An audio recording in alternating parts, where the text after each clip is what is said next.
A critical point in the budget tabled just a week ago was the introduction of a refundable tax credit for businesses that invest in carbon capture, utilization, and storage. And that is really going to help the amazing innovators who I met today.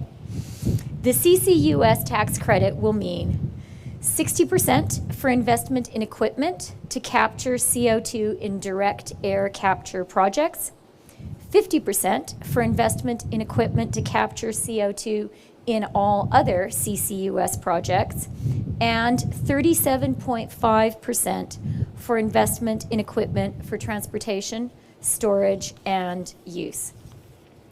Consider technologies like pulling carbon out of the air or capturing it and injecting it into concrete.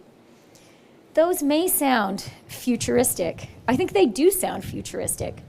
But actually, that work is being done right now, here today, right here in Alberta. And CCUS is, of course, important for the oil and gas sector to reduce its emissions, but it's important for other sectors too, for steel, for cement, electricity generation. And all of these industries are so important to our economy, and they need to reduce their emissions. CCUS will help with that. We founded the company in Calgary in 2014 as a carbon utilization company looking at making carbon emissions into valuable products. And we started with a reactor that was this size back in the fall of 2014. And now, through the help of organizations like Innotech and Alberta Innovates, we've been able to scale up to over 4.5 million times from this proof of concept here.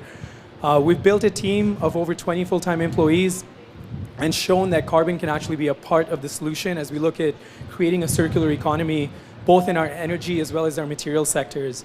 And over the last 3 years, we've been able to engage some of the world's largest companies in the cement and steel sectors in particular, as we look at helping them achieve their decarbonization goals. And my company looks at Canada as what we call a mature regime. Why is that? Well, because we have been doing CCS. And the Quest project, which Shell has been operating for some years now, has already captured 7 million tons. So CCS is in fact a proven technology. And now what we can now do with the collaboration and the leadership that Minister Freeland has shown is go further. We can use the incentive tax credit. We can use the collaboration with government and with industry to do more, and we must do more. When those project developers go out to the market, is they encounter investors and lenders who don't yet understand the carbon regulations that we have in place and who don't yet understand the laws that are going to make these facilities economic and viable.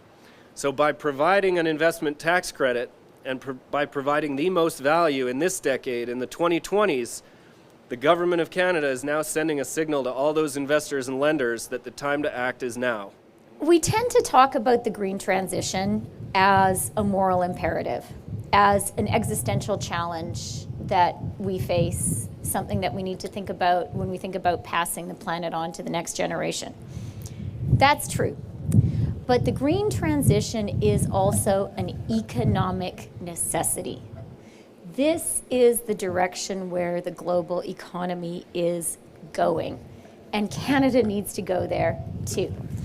The good news is there are trillions of dollars of capital around the world that are looking for opportunities to invest in the green transition, to create new green industries, and the great jobs of tomorrow.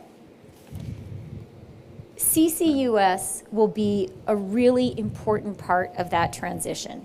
And I know that by working together, industry, researchers and scientists and innovators like the great people I've met today, the provincial government, municipalities, the federal government, we can build a cleaner and stronger economy here in Alberta for generations to come.